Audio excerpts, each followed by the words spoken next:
Okay, this is our first of 4 pins of the crossbred offering. We've got 4 different litters in this particular setting, but lot 7 is where we're going to start. This is 28-5.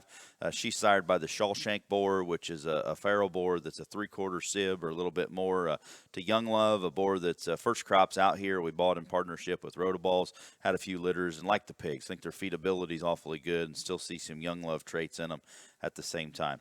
Mother's a Nothing to Hide distinct sow that's we originated and came from Stokequist. That's an 82 litter. Done a great job for us here in her few litters, but we think this gilt's got a very high feeding window in terms of when she gets there. A gilt that's a little bit rawer right now, but big enough in her type and kind.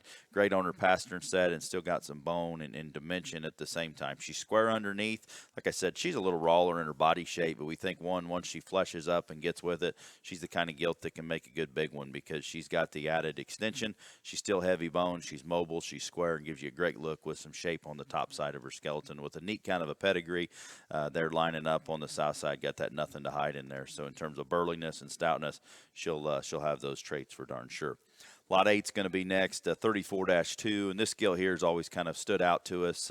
Always had that look and design, and still one that's ready to rock in terms of her muscularity, her shape, her levelness out of her hip.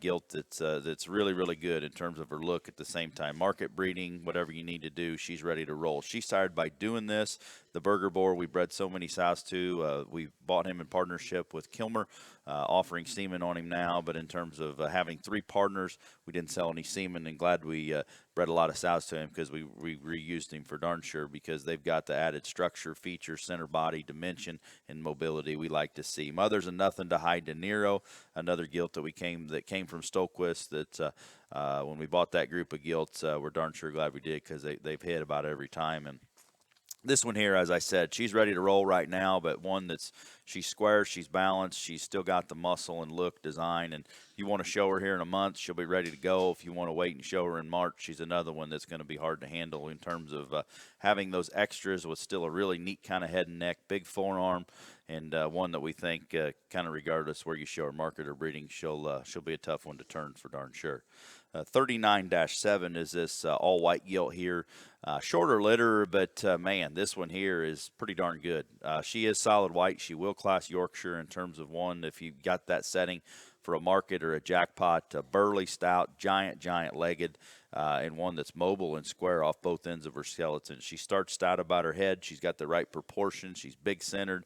And like I said, she has a massively big hip and hind leg and one that can handle it awfully well. She's sired by Closing Time, which is the boar that we bred in partnership with Three's Company, sold to Kelton and Schley there at the stud. First season was down there. We used him. We decided we needed to buy this boar for upper hand, and we have him there. And darn sure went back and used him again after having 4 or 5 litters because he's doing that in terms of stoutness and still adding that look and design with that big step back the way. Got big step on both sides. Mother's a one-man band big step that originated from Hendrickson's. That big step deal is a litter mate to the couple boars he sold in 2020 there at the National Junior Show there and the Expo there. I guess it was called Summer Type that year. But a great pedigree. Got some Yorkshire back the way. Should stay white, but still burly, stout, square. Nice white gilt there. We like all 3 of these gilts, different types and kinds, but in terms of quality, we think they're awfully nice.